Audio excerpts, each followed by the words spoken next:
2022 সালের পর আবারও বিক্ষোভে উত্তাল মুসলিম বিশ্বের অন্যতম পরাশক্তি ইরান। দেশটিকে রুখতে ষড়যন্ত্রের জাল বিছিয়ে রেখেছে ট্রাম্প ও তার পশ্চিমা মিত্ররা। আমেরিকা ও পশ্চিমা বিশ্বের একের পর এক কঠোর নিষেধাজ্ঞার চাপে গভীর অর্থনৈতিক সংকটে পড়েছে তেহরান।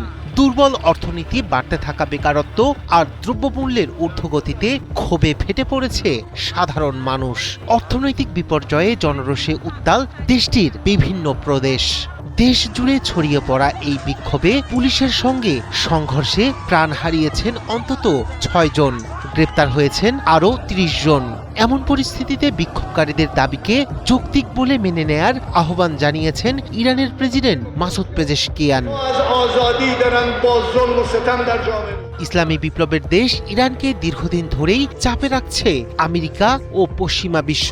একের পর এক কঠোর অর্থনৈতিক নিষেধাজ্ঞার মাধ্যমে দেশটির অর্থনীতিকে কার্যত অবরুদ্ধ করে রাখা হয়েছে।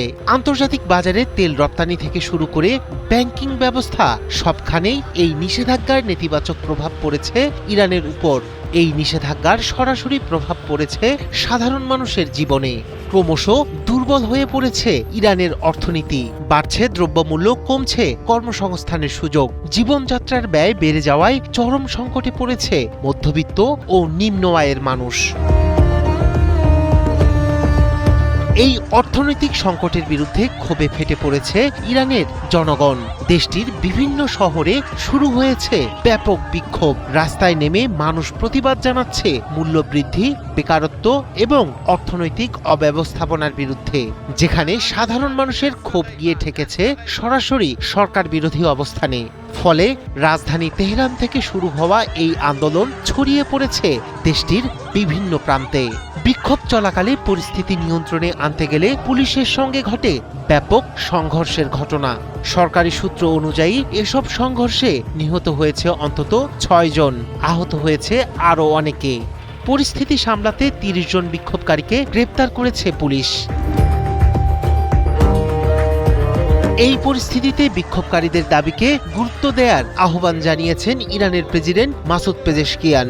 সাধারণ মানুষের জীবিকার সংকট সমাধান করতে না পারলে শাসক গোষ্ঠীর পরিণতি অত্যন্ত ভয়াবহ হবে বলেও সতর্ক করেন তিনি। এদিকে জনজীবনে স্বস্তি ফেরাতে ট্রেড ইউনিয়ন ও ব্যবসায়ীদের প্রতিনিধিদের সঙ্গে সরাসরি সংলাপের কথা জানান সরকারের মুখপাত্র ফাতেমে মোহাজেরানি। একই সঙ্গে পরিস্থিতিকে অস্থিরতা সৃষ্টির হাতিয়ার হিসেবে ব্যবহার করলে কঠোর আইনি ব্যবস্থা নেওয়া হবে বলে ঘোষণা দেন তিনি। বিশ্লেষকদের মতে আমেরিকা ও পশ্চিমা বিশ্বের নিষেধাজ্ঞা শুধু ইরানের রাজনৈতিক কাঠামোকে নয়, বরং আঘাত করছে সাধারণ জনগণের জীবনযাত্রায়। নিষেধাজ্ঞার এই রাজনীতি বন্ধ না হলে ইরানের অর্থনৈতিক সংকট আরও গভীর হবে বলে আশঙ্কা করছেন তারা।